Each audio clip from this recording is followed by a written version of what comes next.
Hello friends, welcome to the Mascotkin Labs and first of all Happy New Year to everyone।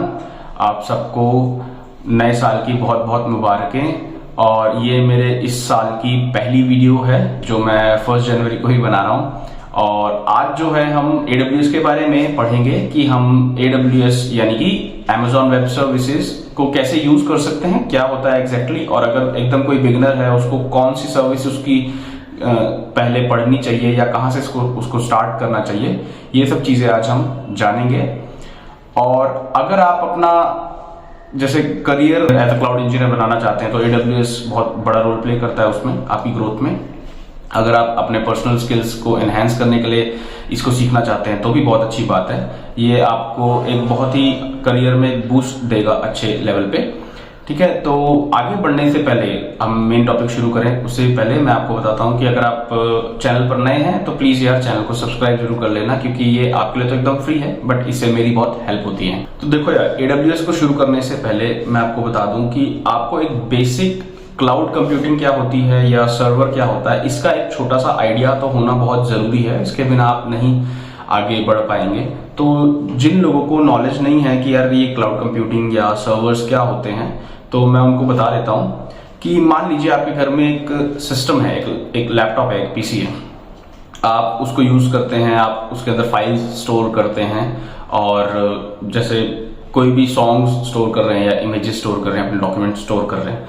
पर अगर आप मान लीजिए आप घर से बाहर जाते हैं तो अब अगर आपको उस पीसी में से या लैपटॉप में से वो फाइल्स चाहिए, कुछ चाहिए अगर, और वो आपका लैपटॉप जो है वो घर पे है, आपके पास नहीं है, ठीक है, तो आप क्या करेंगे, घर में किसी को कॉल करेंगे, वो आपका लैपटॉप ऑन करेगा पहले, उसके बाद उसमें से वो फोल्डर सर्च करके और फिर आपको वो फाइल्स या जो भी आपके डॉक्यूमेंट्स वगैरह चाहिए था वो आपको वो सेंड करेगा।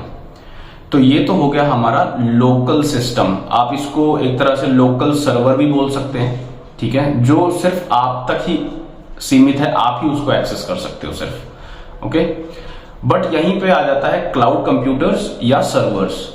ऐसे कंप्यूटर्स जो होते तो हमारे नॉर्मल CPU जैसे हमारे घर में जो होता है वैसा ही होता है वो लगभग, बट उसको आप एक्सेस कहीं से भी कर सकते हो। तो जनरली जो क्लाउड कंप्यूटर्स होते हैं वो हम जब पब्लिक के साथ में पब्लिकली कोई डेटा हमने शेयर करना है या हमने आपस में किसी के साथ में शेयर करना है तो हम उस टाइम पे सर्वर्स या फिर क्लाउड कंप्यूटर्स यूज करते हैं। अभी क्लाउड कंप्यूटर्स का जैसे आप समझ लीजिए कि आप उसको कहीं से भी एक्सेस कर सकते हैं। इट्स नॉट लाइक कि आप उसको अपने घर से ही कर पाएंगे, नहीं, आप दुनिया में कहीं पे भी होंगे आप उसको एक्सेस कर सकते हैं, क्लाउड कंप्यूटर या सर्वर को।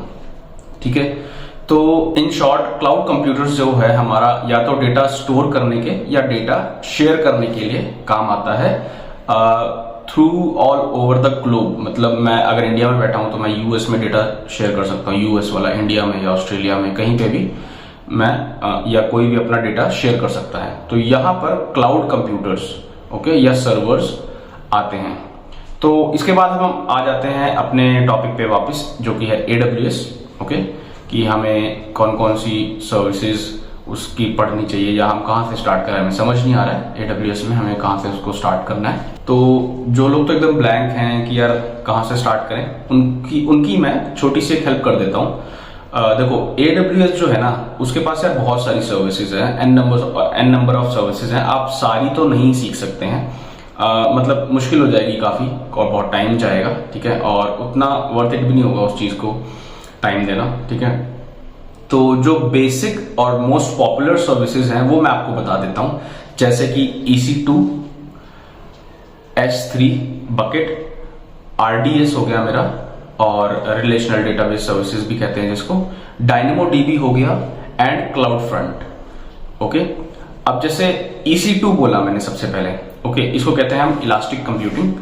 इसमें आप क्या कर सकते हैं कि आप अपने हिसाब से कोई भी एक कंप्यूटर, वर्चुअल कंप्यूटर, बेसिकली वो कंप्यूटर दुनिया के किसी भी कोने में हो सकता है, ठीक है, आप उसको चूज करें और उसकी कॉन्फ़िगरेशन आप अपने हिसाब से सेट कर सकते हैं, जैसे कि कितनी रैम होनी चाहिए, कौन सा ऑपरेटिंग सिस्टम होना चाहिए, या फिर जैसे उसके अंदर विंडोज चाहिए, मुझे लिनक्स चाहिए, मैक चाहिए, रेड हैट चाहिए, कोई भी ऑपरेटिंग सिस्टम आप उसके अंदर चूज कर सकते हैं। और वो एक एज अ वर्चुअल कंप्यूटर, मतलब आपको कंप्यूटर खरीदने की जरूरत नहीं है, वो एक कंप्यूटर की तरह काम करेगा। आप उसमें अपने हिसाब से रैम सेलेक्ट कर सकते हैं, कोर सीपीयू कोर सेलेक्ट कर सकते हैं। तो ये तो हो गया मेरा EC2। इसके बाद हो गया मेरा S3 बकेट, यानी कि S3 SSS simple storage service. ठीक है, ये एक तरह से आप ऐसे मान लीजिए कि ये ऑब्जेक्ट्स को स्टोर करने के काम आता है। मेरा इमेजेस हो गया, फाइल्स हो गई, PDF फाइल्स हो गई। कुछ लोग इसको रिएक्ट की बिल्ड स्टोर करने के लिए भी यूज करते हैं। अब वो आपके ऊपर है कि आप उस चीज को, किसी भी टेक्नोलॉजी को किस तरह से समझते हैं और उसको किस तरह से यूटिलाइज करते हैं। ठीक है, इसके बाद आता है हमारा RDS रिलेशनल डेटाबेस सर्विसेज, जिसमें SQL बेस्ड जैसे कि MySQL और Postgres, ये इस तरह के डेटाबेस आपको अवेलेबल हो जाएंगे और आप उसको ऑनलाइन ही डेटाबेस परचेज करके, वैसे तो कुछ इनिशियल जब आप अकाउंट बनाएंगे तो कुछ इनिशियल सर्विसेज फ्री भी मिलती हैं। तो डेटाबेसेस RDS में आपको डेटाबेसेस मिलेंगे। इसके बाद आता है DynamoDB, जो कि Amazon का खुद का डेटाबेस है। ये MongoDB की तरह ही NoSQL डेटाबेस है और ये काफी इजी है समझना, तो इसको भी आप स्टार्ट कर सकते हैं अगर आप AWS स्टार्ट कर रहे हैं तो। इसके बाद आता है CloudFront। ये बहुत ही ना इंटरेस्टिंग सर्विस है AWS की, जिसमें आप ये मान के चलिए कि आपकी वेबसाइट के डेटा की डिलीवरी को वो स्पीड अप कर देता है। ऐसे समझिए कि आपके सिस्टम में कैशे यूज होती है, तो ये एक तरह से ऑनलाइन कैशे है। ये एक बार आपका डेटा इसने अपने पास रख लिया तो ये जब जितने भी यूजर्स आएंगे उनको वो फटाफट डेटा ट्रांसफर करता जाएगा। आपके वेबसाइट के सर्वर को बार बार लोड होने की जरूरत नहीं पड़ेगी। तो ये भी बहुत ही इंटरेस्टिंग सर्विस है AWS की। तो ये था कुछ एक समराइज्ड फॉर्म कि मैं AWS को कैसे पढूं, कहां से शुरू करूं। और अगर आप मेरा अपना पर्सनल ओपिनियन मांगे तो मैं तो यही कहूंगा कि आप EC2 से शुरू कर सकते हैं, बिल्कुल।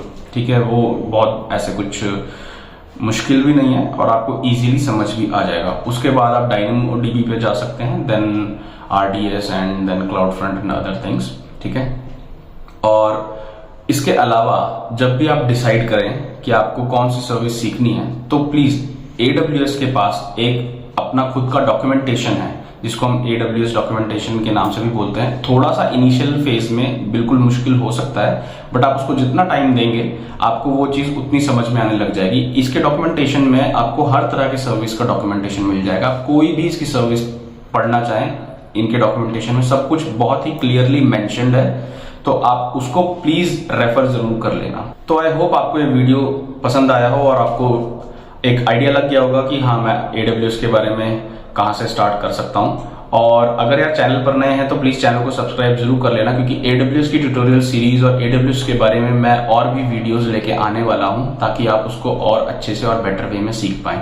And thanks for watching this video.